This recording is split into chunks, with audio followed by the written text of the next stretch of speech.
My name is Jonas Ridderstråle, author of Funky Business, among a host of other books. Unfortunately born with my left foot on my right leg, so my old dream of becoming a professional football player could not be realized, so instead I became a management thinker and speaker.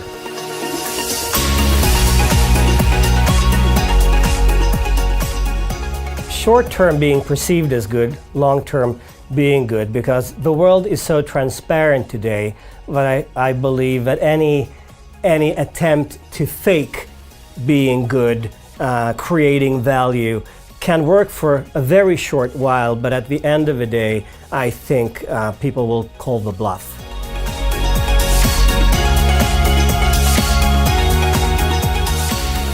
I would say number one, realism, because this perception of being good is something that you find also in a lot of organizations that aren't any good. I mean, they refuse to realize that their customers are telling them something which they don't want to hear.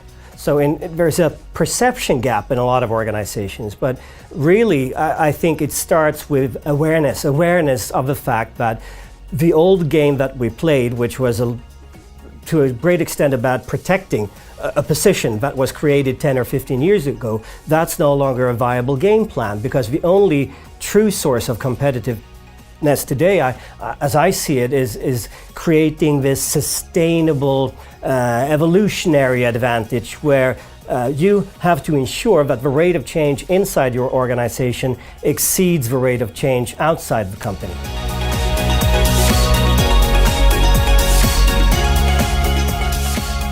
The short answer is to fire half of the employees and make sure that it's the right half, and that of course cannot be done. I'm a firm believer in the power of a good example, and even in the most conservative organizations that I've encountered, you find islands of creativity, islands of funk, islands of people who want to do something, and I do believe that organize around opportunities. Pick an opportunity where there's a genuine chance to experiment, not necessarily with technology, but with how you organize, how you put teams together, and maybe instead of appointing people to that team, let them apply, so that you get people, the fiery spirits on board already from the beginning, because when you're going through a transformation process, you really don't have time to convince people who don't want to change. It's better to get the change agents on board, and to me, that would be the most viable way of step by step, and then celebrating the successes once you've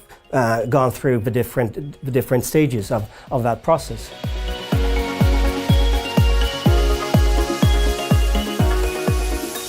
If we take a global perspective, it's so clear that life is changing dramatically for so many women around the world, and especially in the old developing countries, where historically a woman spent 80% of her life devoted to kids stuff, giving birth to kids, taking care of kids, and only at 20% of her life she could do something a little bit different with. Whereas today, with life expectancy having gone up dramatically in just 2-3 generations, number of childbirths coming down as dramatically, women around the world have a lot more time at their disposal, and they're spending that time studying.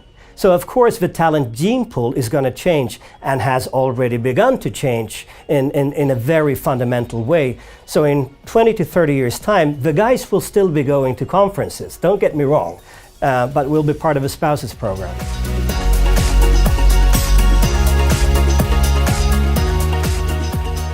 By redefining, I think, what leadership is. I mean, in the old days, leadership was very much a question of being the one who had all the answers. Perhaps also the one who had the privilege of formulating the right questions. I think today you're much more of the talk show host. I mean, you lead a debate, a discussion where all the different voices of dissent can make their voices heard. But then, of course, you're still the leader, so at the end of the day, you're accountable. And that also means that you have to make sure that it's a debate with a deadline.